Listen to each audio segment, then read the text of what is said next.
Hello everyone and welcome to today's kitchen session, The Language of Surnames. My name is Vicky and I'm a HE advisor here at the University of Chester, and today I'm joined by Dr. Harry Parkin, a lecturer in English language, who will be delivering the session.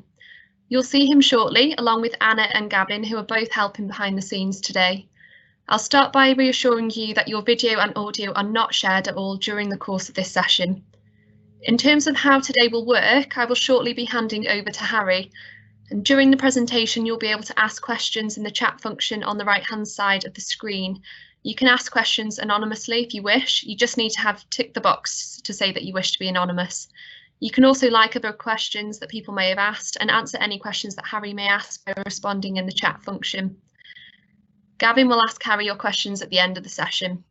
So I think that's everything. Over to you, Harry. Thanks very much.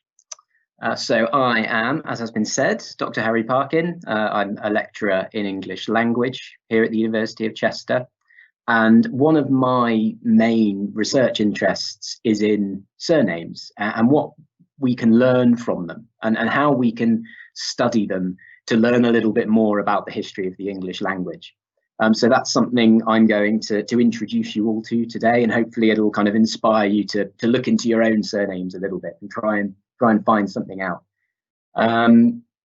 Before I do that, I think it's very important to give you a bit of basic history on surnames. You know, we all have surnames, but we might not understand where they come from and how they have developed over time. And that's really important to know to really understand how they can be used as information on the history of English.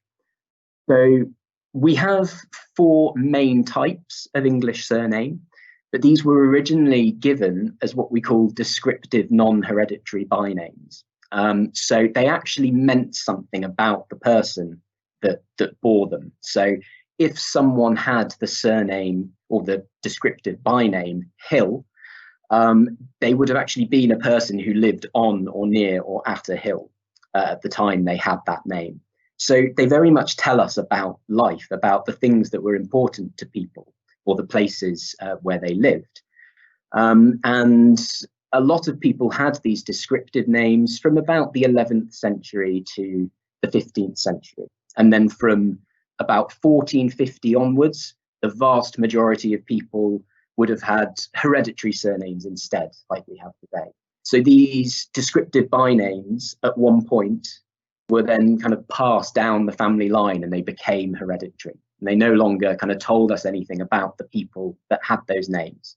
But there was this period where they were highly descriptive. And they told us one of four things about the people that had them as descriptive bynames. So they told us where they lived, and that's the locational name. And those can be one of two types. They can either refer to a topographical feature that someone lived nearby, like a hill, or they could refer to a particular place where a person lived. So if they had the byname London, they would have lived in London, or they would have come from London. We then have relationship names, and they would have told us something about the familial relationships that someone might have had. So in one of the example names here, we've got Jenkinson. As a descriptive byname, that would have been given to someone who was the son of someone called Jenkin. So it tells us about people's relationships and who their family were. We can have occupational names, so things like Smith. If you had that as a descriptive byname, you would have been a smith, a blacksmith, someone who worked with metal. If you had the descriptive byname Bowmaker, you would have made bows. So it's all quite kind of descriptive, and you can kind of work out what these names would have meant a lot of the time. And then the fourth category is a nickname, something that refers to a physical or a behavioural characteristic. So if someone had the descriptive name Redhead, they would have probably had red hair or a red complexion. Now, there's a bit of kind of crossover between some of these categories. They're not always that clear cut. You know, if you imagine the surname, or sorry, the descriptive byname Bishop, every single person who had the descriptive byname Bishop was unlikely to actually be a bishop by occupation, because it was a very common byname. So some of the time, a name like that might have been used as a nickname for someone who was very religious, for example. It's not always clear cut. But these are the kind of the four categories that have been used to organise descriptive bynames and surnames into groups so that we can understand more about what they tell us about the history of England. So as I've said, from the 11th to the 15th centuries, roughly, people had these descriptive names, or they had surnames which had become hereditary relatively recently. There were some people, particularly the higher classes, that adopted hereditary names a little bit earlier, maybe in the 12th, 13th century. But they still only became hereditary kind of fairly recently, within this 11th to 15th century period. So most of the names that we see in 11th to 15th century records, they actually tell us something about the country and about the people of the time. They tell us about the jobs that they did, the first names that people had, the aspects of the landscape that they felt were important and would kind of be used as reference points to kind of tell where people came from. And they tell us about the kind of behavioural characteristics that people found important enough to kind of name people with. So they were really good insight into the history of England at this time. And it's also important to remember from a linguistic point of view. They're very interesting as well, because within this 11th to 15th century period, the English language wasn't what we call standardized. So there was no correct way to spell. And as a result, when you look at medieval records, these 11th to 15th century records, with people's surnames written down, people's bynames written down, the people responsible for writing them just wrote them how they sounded to them. So as a result, the name forms, the spellings of the names actually reflect the local dialects of the villages and towns that these documents were made in. So if we study 11th to 15th century records, we get a good understanding of the regional dialects of the time just by looking at the surnames and the bynames. But then, these bynames around the 15th century, they solidified, they were fossilized in those forms a lot of the time. And so even the surnames that we see today, they're a fossilization of the names that existed in this 11th to 15th century period. So we can look at today's surnames and they tell us quite a lot about the history, the identity and the language of this Middle English period from the 11th to 15th centuries. So a really important source of information for learning a little bit more about the history of Middle English specifically. I wanted to show 3 maps here to kind of clarify this point and show just what we can learn linguistically by looking at surnames and their distribution. So I've got 3 surnames here at the top of the slide: Pitt, Putt and Pett. And then I've got maps of their distribution in 1881. Now the 1881 distribution of a name is fairly similar to how it would have been in the medieval period. Families didn't move around too much, basically. So it's a good reflection of where these names originated. In more modern times, migration has increased and the picture's a bit harder to interpret. But these are a good reflection of where these different names are found. Okay, so Pitt with an I. Okay, there's a bit of concentration around London, but it's most heavily concentrated in the West Midlands. We've got Putt with a U, most heavily concentrated in the southwest, that black area, that's the county of Devon. And then Pett with an E, most heavily concentrated in the southeast. Okay, why am I telling you this and showing you these 3 names? Well, you might have guessed, or you might not, but these names actually all mean the same thing. They have exactly the same origin. They've just developed in different ways due to dialect differences in these different parts of the country that the names were concentrated in. So they all really come from the word pit. So a hole in the ground. It would have been a locational name for someone who lived near, at, perhaps even in a hole in the ground. Now, we can't tell much about what the surname meant by looking just at the modern English word, but if we trace the word pit back to Middle English, we can see that it was spelt in a number of different ways. We've got it with an I, and there's this list here on the slide. I'll actually get a little drawer for you, little mark to show you. We've got these forms with an I. We've also got forms with a U. We've also got forms with an E. So these were just variable ways of spelling the word pit in the Middle English stage of the language, because Middle English wasn't standardized. And it's those forms with I and U and E that we also see in surnames.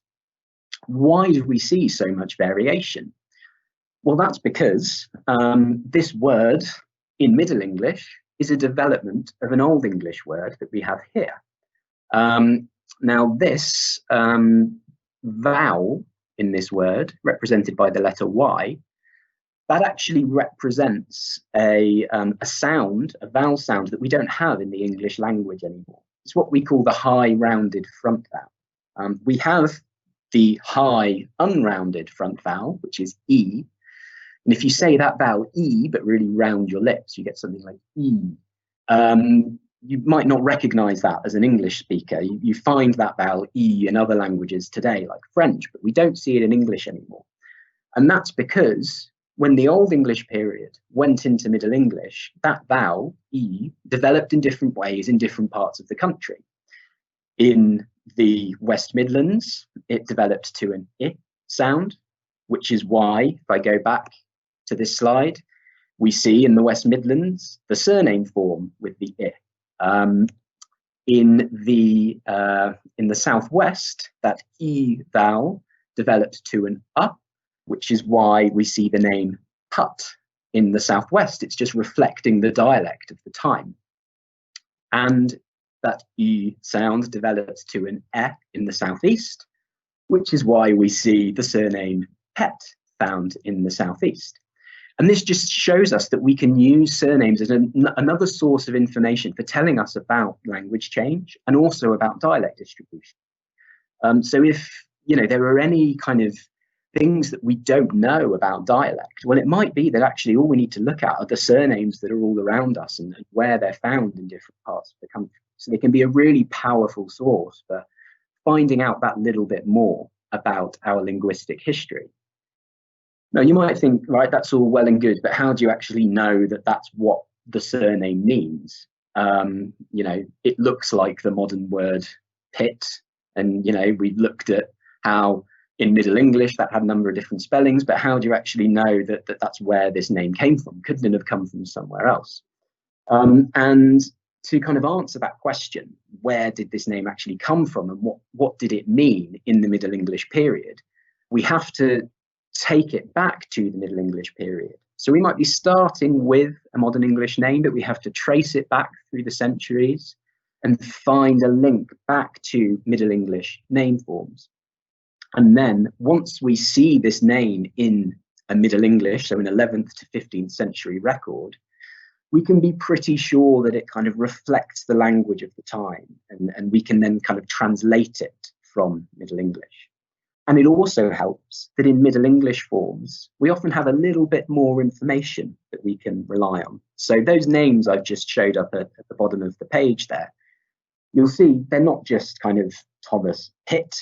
We have things like Thomas de la Pitt, Thomas della Putta, William by the Putta, by the Pitt. So they're actually, they're kind of phrasal. They're not hereditary names. They're just telling us where these people lived. Thomas de la Pitt is just Thomas of the Pitt. William by the Pitt is just William by the Pitt. And so you can imagine a conversation between people in the Middle English period. They say, oh, I'm just going to see my friend William. Oh, which William's that? Oh, William by the Pitt. They're just kind of used as a very easy way to tell people apart. But the fact that we can link the present day name back to these people makes it very easy to be sure that this is a locational name, because it's put across in locational terms in the Middle English name forms, kind of from the pit, by the pit, at the pit. Okay, that's a very whirlwind description of surname history and why I think surnames are a useful resource. And I wanted to spend the rest of this talk just making a few more detailed points about how we go about understanding surnames and interpreting them by looking at 3 Christmas-themed surnames, just because, you know, it's close to Christmas and it's nice to have a Christmas theme. So the first surname I wanted to look at is Noel. This is a surname that exists today in England, and we can be pretty sure that this is a relationship name, and it's from the Middle English male personal name Noel, or Noel. You know, we still sometimes see it as a first name today. And this name, we can be pretty confident that it actually derives from the old French word Noel, Christmas, and would have been given to someone perhaps born at that time. Now, how can we be sure of that? Well, again, it's that that important thing of taking it back to the Middle English period. So we have some evidence here from 1154 to 89, where we have Geoffrey Noel, right? We've got actually a spelling here, N-O-E-L. It's exactly the same as the present day name, but we can't make any assumptions on the present day name. We have to take it back to the Middle English period. When we see that, okay, we still have that exact same spelling in the Middle English period, that Middle English spelling can't be anything else other than this male personal name, Noel. There is no other word that we know of in Middle English that kind of explains this particular surname or non-hereditary byname in 1154. But we also have to be aware when thinking about surnames that there might be other options as well. Some present day surnames have kind of multiple possible origins. So some people who have the surname Noel today might be able to take it back to a slightly different origin. It's possible, for example, to link the present day name Noel with medieval names like this one, Alicia at Noel.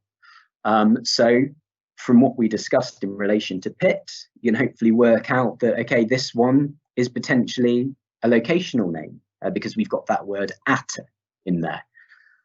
So we also have to be mindful of the fact that the present day surname Noel could potentially also come from the Middle English word Noel, a word we still have in present day English. So would have been given to someone who lived at a knoll or on a hilltop or by a hill, for example.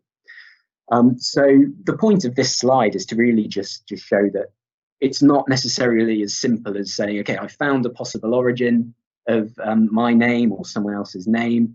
That's it. You have to be quite thorough and look at the other options as well. Okay, the surname Christmas. This one makes quite a nice point about language change and why a kind of good understanding of Old English, Middle English and present day English is helpful if you're interested in looking at your own name. We can be very confident that the surname Christmas is actually just a nickname from Middle English Christmas, Christmas Day, or the Christmas season. And also looking at some information that's in the Middle English dictionary, it could also be for someone who was playing the role of the King of Christmas in a kind of Yuletide game. So we've got this quote from 1448 that says, John Gladman of Norwich basically covered his horse in tinsel and was crowned the King of Christmas and entertained all of his neighbours. And perhaps the fact that you could have a King of Christmas, you know, that's the kind of thing that would lead to Christmas being applied to someone as a nickname.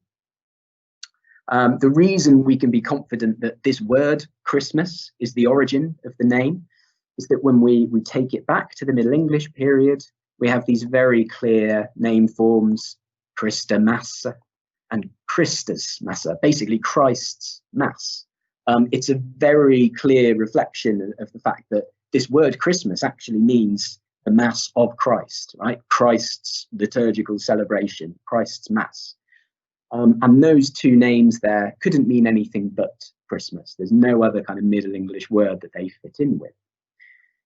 But then if I show you a name like Ralph Christ Mess, you might think, okay, does that throw a bit of a spanner in the works? Does that mean we've got this E here? Could that be a different word? Maybe it's not Christ's Mass at all, and it's something else, Christ's Mess even. Well, we can actually understand that by looking at what we know about the history of the English language and taking things back to Old English.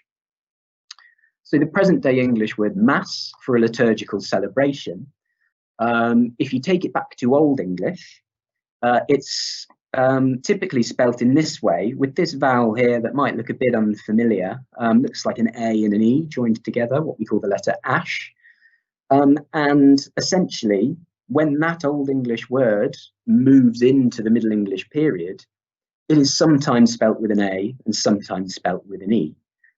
Basically, that particular vowel or the sound represented by that Old English vowel, ash, is kind of halfway between an A and an E. And so sometimes it went to an E, sometimes it went to an A. But it could be variably spelt either with an A or an E in the Middle English period. So Ralph, what looks like Ralph Christ Mess, is a perfectly acceptable Middle English spelling of the word Christmas. So we might not have known that, but if we've got a good understanding of kind of linguistic history, we can actually kind of learn quite a lot about these surnames. And we certainly need a good understanding of linguistic history to properly interpret these old surname forms that are really important for understanding what they actually mean.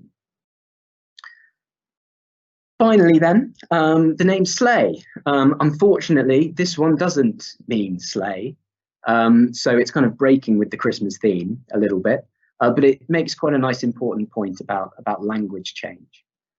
So we can be pretty confident that this surname is a nickname from basically the Middle English form of the present day English word sly. And actually in the 12th to 13th centuries, this word sly meant skillful or expert, and didn't have necessarily the kind of negative connotations that it has today, where someone's kind of a bit underhand and crafty. So we have some early forms here that we can trace the name sleigh back to. We've got S-L-E-H, S-L-E-I. Now these match up nicely with the forms that we have in Middle English, just in kind of standard written texts. We can see them matching exactly, S-L-E-H there, S-L-E-I. And the Middle English dictionary definition of wise, prudent, skillful, gracious. Today, we wouldn't have those definitions of wise, prudent, skillful, or gracious. So when we study this name, it's a good reflection of what we call semantic change. We can see that actually word meanings and byname meanings, they change over time. And surnames are quite nice evidence for this, because it was relatively rare for surnames to be very negative, or bynames to be very negative even, because no one wanted to be described as a kind of a crafty, guileful, underhand person. So a lot of the time we can be confident that when we see a name that might in present day, be from a word that is negative, it might actually been a bit more positive back in the Middle English period. And we can kind of look at that and start to think about how we can use surnames to kind of help us as evidence of how names have changed, or how words have changed their meaning over time. And this isn't an uncommon thing in the English language. So the word silly, for example, quite negative today, actually in Old English and Middle English meant something more like kind of happy or holy. So surnames are just another way of getting at that information, right? We do see that semantic change in written texts, but surnames can help us with that as well. And I think there's a lot more that we can use surnames for to find out more and get a kind of broader view of the history of the English language.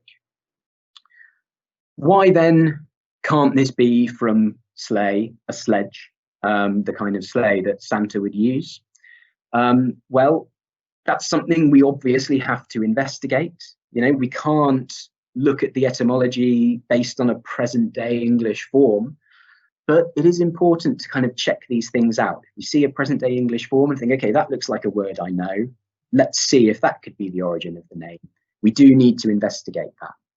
And if we look up the word sleigh in the Oxford English Dictionary, we can see this definition. We have a sledge constructed or used as a vehicle for passengers, usually drawn by one or more horses. Okay, why can't the surname sleigh be from that? Well, English surnames tended to be coined in the 11th to 15th century. The earliest evidence we have for this word, for a sledge, is from 1703. So that's too late to be a kind of a plausible origin of a present day English surname, and especially a medieval surname, because we have those medieval forms from 1219, much earlier than this 1703 evidence for the word sleigh, meaning sledge. Also, this word sleigh, meaning sledge, you can see in the dictionary definition, chiefly US and Canadian. It actually comes from a Dutch word. Again, that's just a little bit more that's taking it out of an English context. It means we can be sure that that the name, the surname sleigh, is nothing to do with a sledge or Santa's sleigh. So there's a lot to think about, is really what I'm getting at with this talk today. There are a lot of different things we have to consider when we look at surnames to understand our linguistic history. But I think that it's a really powerful, surnames are a really powerful source of information as well. So a great source of data that I think provides a nice relatable way to study the history of English, the history of the English language. You know, we all have surnames, right?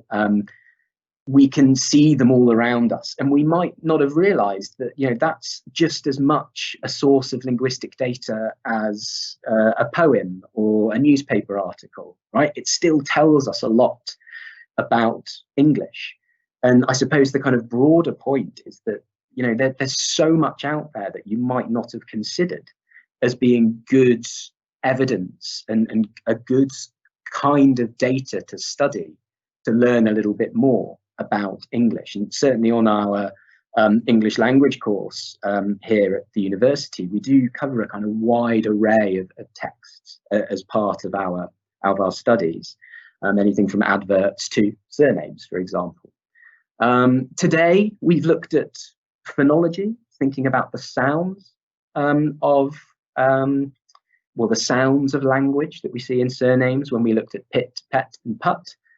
We also saw semantic change in the name sleigh, but surnames can tell us much more than that, right? They can tell us about the different words people used for the same types of jobs around the country. They can tell us about migration, for example. If we study them at different periods, we can see clusters of names moving around.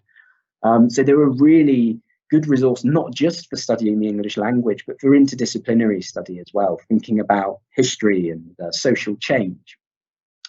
I would encourage you then, you know, look into your own surnames history, see if you can find anything out, and try and just use what resources are available online to look into a little bit more than you have done in the past, and see if you can get a little bit more of an understanding of your own surname's linguistic history. See if you find anything unusual.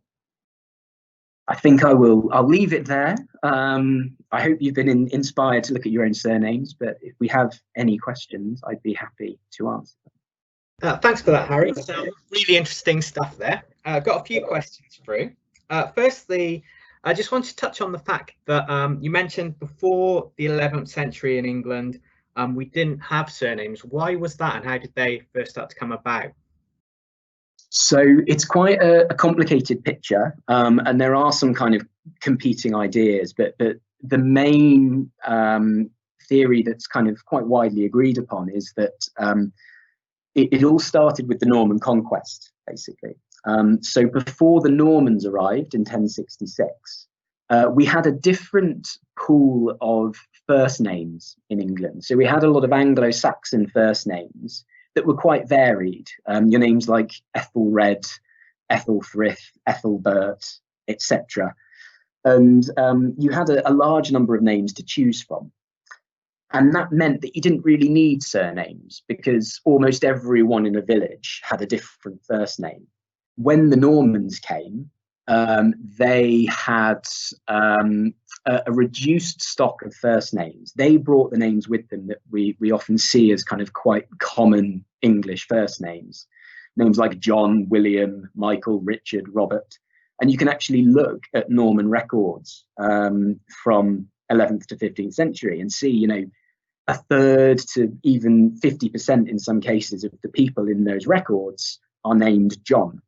And so you need something else to tell them apart, and that's where surnames come in. So we actually needed this system to start to tell everyone apart, because you could no longer say, I'm just going to see Ethelred down the road, and everyone knew who you were talking about. You would say, I'm going to see John down the road. Oh, there are tons of Johns. Which one do you mean? Oh, John by the pit. That's the general idea. There are probably some other reasons as well, to do with kind of inheritance, kind of increased record keeping, that made surnames important too. But that's a large part of it, the Norman Conquest. Great. And as well, thinking in terms of what you mentioned about how these surnames originated, thinking about modern days and how nicknames are given to people.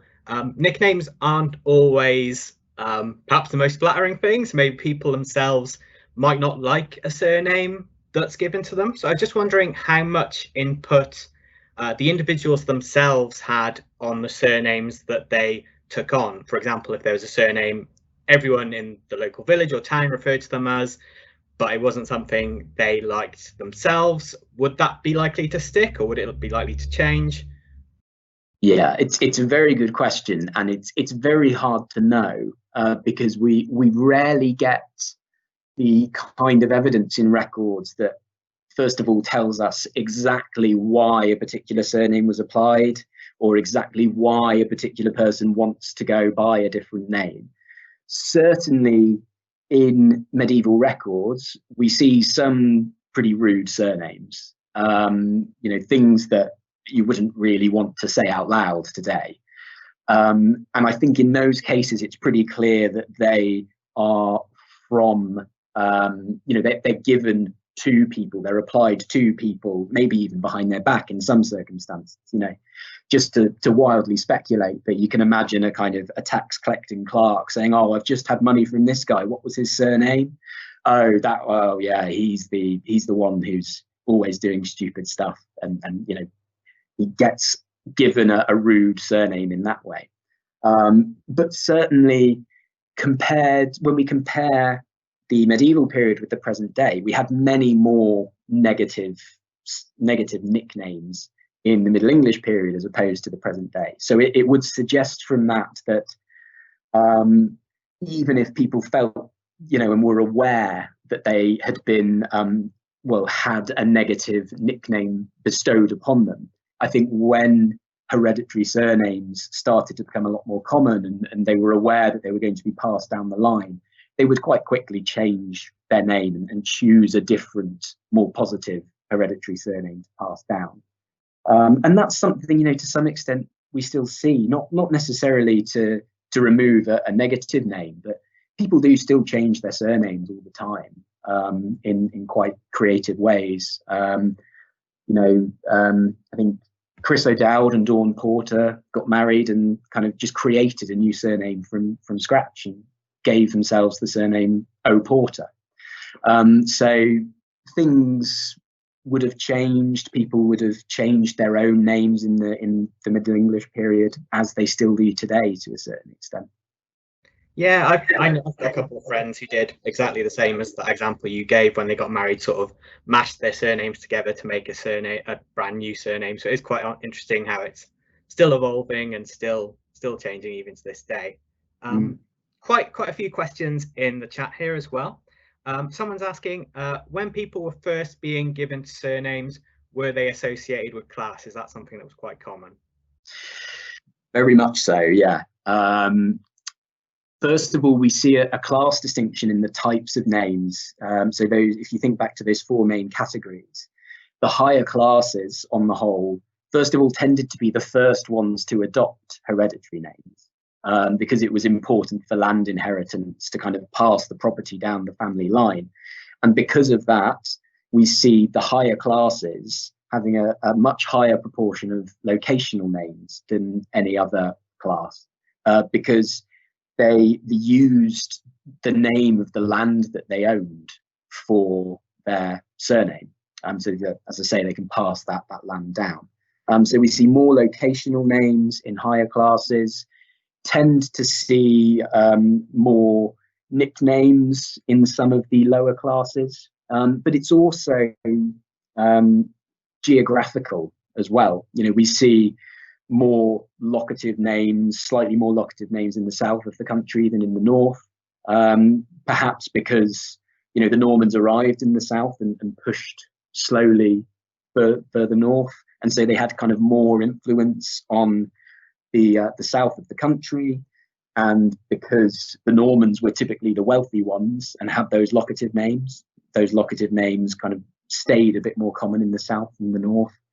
So it's definitely social. It is to some extent geographical as well, but tied in with social aspects.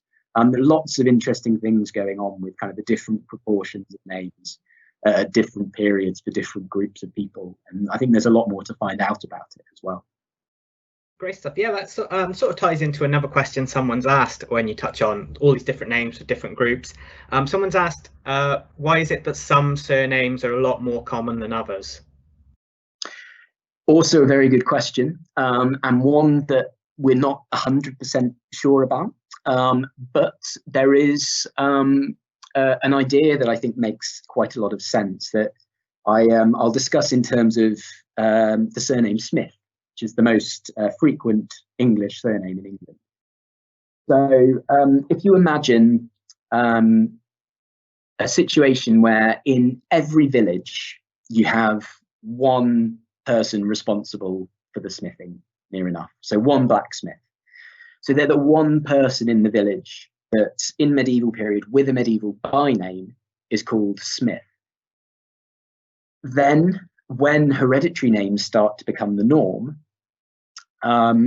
they can pass that name down, and it spreads quite quickly because you have one person in every village with that surname, Smith.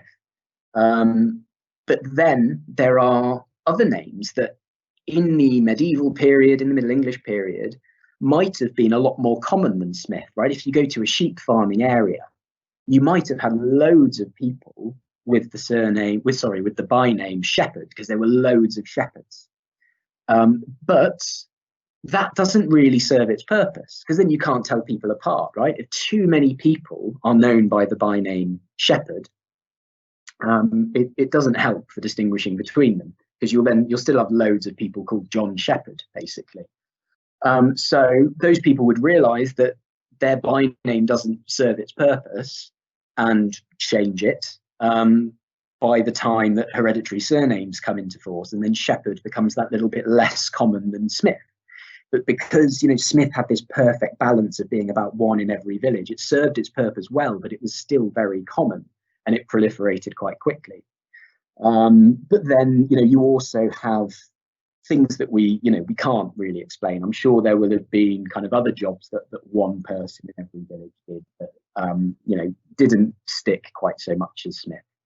So it's a bit of a difficult picture. There are some general conclusions we can make, but I'm sure that's another thing there's a lot more we can find out about. Brilliant. Yeah. So in terms of people perhaps doing some more research into their own names and surnames of their friends and family, someone has actually asked in the chat, where does the surname Roberts derive from? Okay, Roberts would just be from the son of Robert, basically. So you can be pretty confident that you have a Middle English ancestor that would have been called Robert, and then their child would have been called Roberts, because they were the son of Robert. And that's quite an interesting name to look at, because it's another example of how kind of different but related names have different geographical distributions, right? Names like Roberts we see being very common in the West Midlands and in Wales, where they have the genitive S ending. But then we see alternatives like Robertson being much more common to the north. So Robertson, Johnson, those kind of names ending son, typically found in much greater frequency in the north, especially in the Middle English period. And then we see a kind of a slightly higher frequency of those without any ending at all. So just the surname Robert in the southeast. So it's quite a nice example of how, for some reason, the names have been kind of geographically isolated to a certain extent. So sorry, I know the answer was just what the question was, just what does Roberts mean? And I've gone on a tangent, as I tend to do, but I hope that's been some extra interesting additional information as well. No, that's great. It's really interesting. Do you have any recommendations of any online resources or anything like that people could use to do this sort of research for themselves and maybe look into their own surnames? Yeah, there are a few useful resources. Unfortunately, some of them are behind a paywall. So you have your usual kind of Find My Past and Family Search and things like that. But there are some that go back a little bit old to earlier times that are freely available. So if you search for the patent rolls, that's PATENT ROLLS, search patent rolls online. I think the University of Iowa is responsible for digitizing these patent rolls, and they've got some great PDFs of transcripts of these old documents. So they're translated into present day, but they keep the old surname forms intact as well. And there's some great guidance on there about how to kind of adjust your searches, so you can try and search for variant spellings, older variant spellings of your own surname. So I think if you want to find kind of medieval evidence for your name and trace it back, the online patent rolls is a good place to start. Brilliant. Yeah. So just back to the chat. You did briefly mention the undergraduate program towards the end of your program. Someone has asked if this is covered in the undergraduate program. So would you be able to talk just a little bit more about that on this topic in the undergraduate program, what people might do when studying it? So, I mean, surnames specifically isn't something we have kind of a dedicated module for or anything like that. But certainly, I try to bring in surname information and place name information where I can to my teaching, where it's relevant, and all the members of staff try to bring in their own expertise into different modules, just to kind of show you how what we teach relates to the research we do as well. But in kind of broad terms, on the English language program, we start in your first year with kind of foundational structural knowledge. So we look at syntax, we look at morphology, and we look at phonetics, so the sounds of language. And we also look at text analysis, so kind of understanding what kind of ideologies are hidden within texts by analysing the language that people use. But in that structural module, certainly, we do a little bit of the history of the English language there, and we think about semantic change, so how words have changed meaning over time, and that sort of thing. And then going into your second year, you have much greater choice. You can kind of choose a module in the history of the English language, for example. You can look at language acquisition. You can look at semantics and pragmatics, and kind of look at things in a little bit more focus. So it's quite a broad course in a sense that covers quite a lot of information. I think keeps it varied and certainly very interesting for us and the students. That's great. Thanks a lot, Harry. I think that's all our questions for today. So thanks again for that presentation. Some really interesting stuff there. I'll just hand back to Vicky now to sign off. So thank you for that. It was really interesting, Harry. That rounds things up for today's kitchen session. So we hope you've enjoyed it and found it useful. We're running more kitchen sessions in the new year, so do have a little look at those. You can find more about those on our website, and we hope you have a brilliant Christmas.